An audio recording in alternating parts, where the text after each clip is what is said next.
न्याय पद्धति का नाश हो जाएगा तो भारतीय समाज टूट जाएगा। ऐसे ही मैकॉले एक बात और कहता था। मैकॉले की लिखी हुई एक चिट्ठी है मेरे पास, उसकी फोटोकॉपी। लंदन में एक लाइब्रेरी है, उसका नाम है इंडिया ऑफिस लाइब्रेरी, वहां से मैंने निकलवाई है। इंडिया ऑफिस लाइब्रेरी में से ऐसे कुछ 50,000 से ज्यादा डॉक्यूमेंट्स मैं निकाल के लाया और वहां के कई लोगों की मदद से हमने वो निकलवाए हैं। तो उनमें एक चिट्ठी है मैकॉले की, वो उसके अपने पिताजी को उसने लिखी है। जब वो यहां ऑफिसर बन के आया है तो मैकॉले क्या लिख रहा है कि भारतीय समाज को अगर बर्बाद करना है तो भारतीय न्याय पद्धति बर्बाद करो। तो वो करने के लिए उसने आईपीसी बना दिया, सीआरपीसी बना दिया, सीपीसी बना दिया और बर्बाद हुई। दूसरी बात वो कहता था कि भारतीय समाज को बर्बाद करना है तो भारतीय शिक्षण पद्धति का नाश करो। तो मैकॉले कहा करता था कि जो भारतीय शिक्षण पद्धति है, वो खुद मानता था इस बात को, यह दुनिया की सबसे ज्यादा विकसित और सबसे अच्छी पद्धति।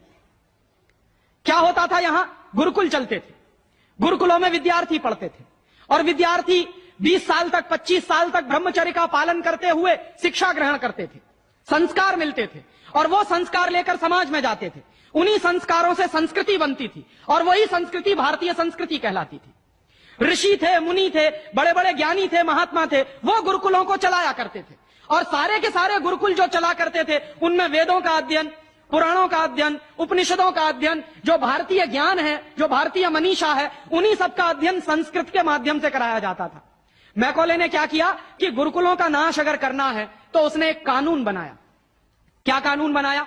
संस्कृत में जितने विद्यालय इस देश में चलते थे, हिंदुस्तान में अंग्रेजों के जमाने में, उन सबको उसने इल्लीगल घोषित किया, गैर कानूनी।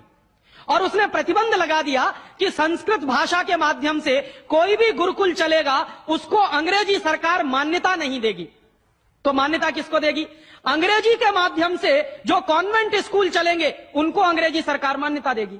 और उसके लिए बाकायदा उसने कानून बनाया। उस कानून का नाम है इंडियन एजुकेशन एक्ट। और यह इंडियन एजुकेशन एक्ट लागू हुआ 1858 में, आज से लगभग 140 साल पहले।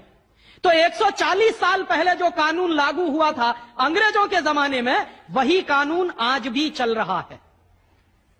उस कानून के आधार पर मैकॉले ने क्या किया? संस्कृत के माध्यम से चलने वाले गुरुकुलों को बर्बाद कर दिया, कानून बना के उनको बंद करा दिया। जो उनमें अध्यापक होते थे, गुरु होते थे, उनको मार पीट कर अंग्रेजी सरकार जेल में बंद करती थी। जो विद्यार्थी अध्ययन के लिए जाते थे उनको रोक दिया जाता था, उनका अध्ययन ना होने पाए उसके लिए समस्याएं खड़ी की जाती थी। और दूसरी तरफ कॉन्वेंट स्कूल चालू कर दिए और उसमें अंग्रेजी के माध्यम से शिक्षण देना शुरू किया।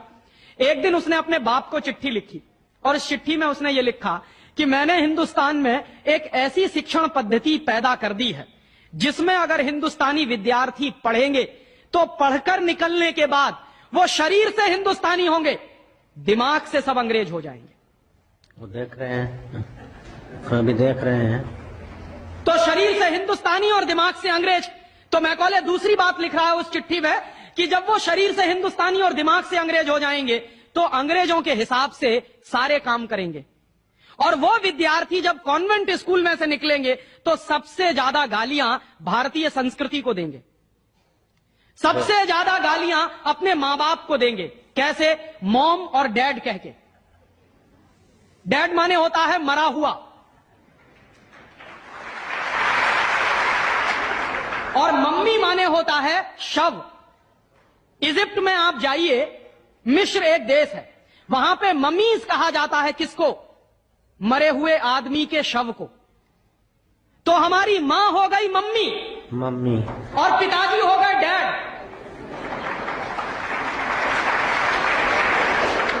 आया कहां से ये? मैकॉले ने डाल दिया हमारे दिमाग में। और मैं ये कहता हूं कि मैकॉले तो मर गया, उसका बाप भी मर गया, सब मर गए, भगवान उनकी आत्मा को शांति दे, लेकिन उसकी जो आत्मा है वो हम सब में प्रवेश कर गई है।